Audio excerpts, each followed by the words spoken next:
Smiling like a shark in a shrimp tank. Big fish, small pond in the shrimp tank. Hey everybody, welcome to the post-show wrap-up of the Shrimp Tank.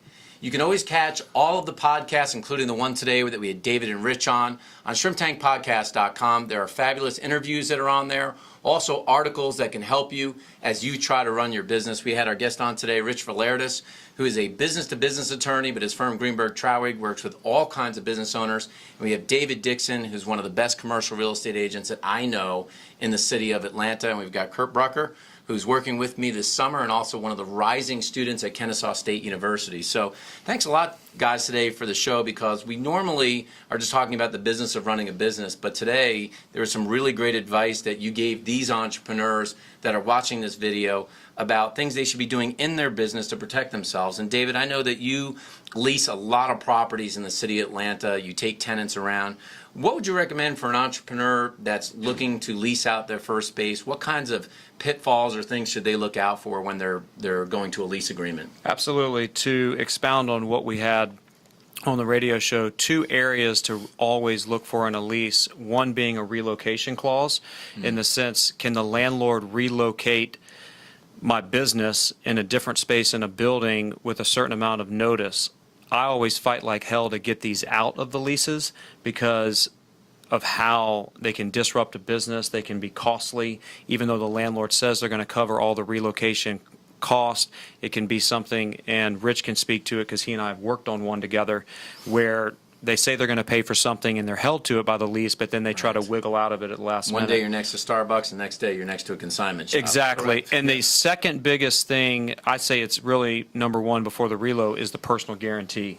And even if you're a young entrepreneur starting a business, your business is a year old, you're trying to go lease, you don't have to sign a personal guarantee. There are ways around it, giving more of a security deposit up front, 2 or 3 or 4 months of a security deposit.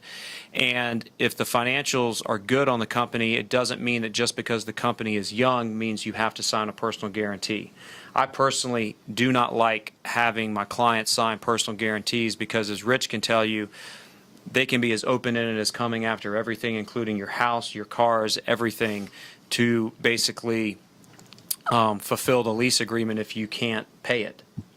Now, Rich, we talked on the show that a lot of young entrepreneurs skimp on lots of professional services, mostly legal services, thinking it's something I can deal with later, until, of course, like every business owner, you get sued and then you're dealing with it. So what kind of recommendations would you give to an entrepreneur listening to this who's going into a business about the sort of legal prevention, things they might want to be thinking about before they jump into starting a business? Sure, and I deal with entrepreneurs daily, and I deal with their disputes, their litigations, but also, like David just said, it might not even be a litigation. It might be that David has negotiated some really fabulous terms, and then towards the end they skimped on the agreement review, right. And the landlord has 6 lawyers drafting it in their favor, and you've got nobody drafting it in yours. And so you get to a lease, and you think that something is a precondition to rent. It turns out not to be. Maybe the guarantee language isn't as strong.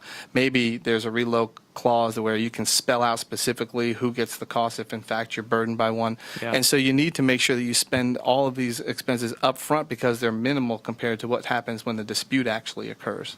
Yeah, I've definitely seen that before. Rich, I had one question for you. So you talked about non-disclosure agreements earlier. Is there any kind of safety net for someone who's young? They bring in their buddies, share their idea, and then that buddy's like, oh, I'm going to try and start the same business. Is there any kind of safety net for them to prevent that? Absolutely. You pay them and you negotiate a non-disclosure agreement, okay? Because you have to have what's called consideration in any agreement. They have to be getting something, okay? If they're just sitting there helping you at the dining room table and you're exposing all of your new app developments and technologies, there's no real protections to you. You are actually disclosing that out in the open public space. And so what people don't realize is they're excited about an idea, so they call all their buddies to Starbucks and they tell them what the idea is.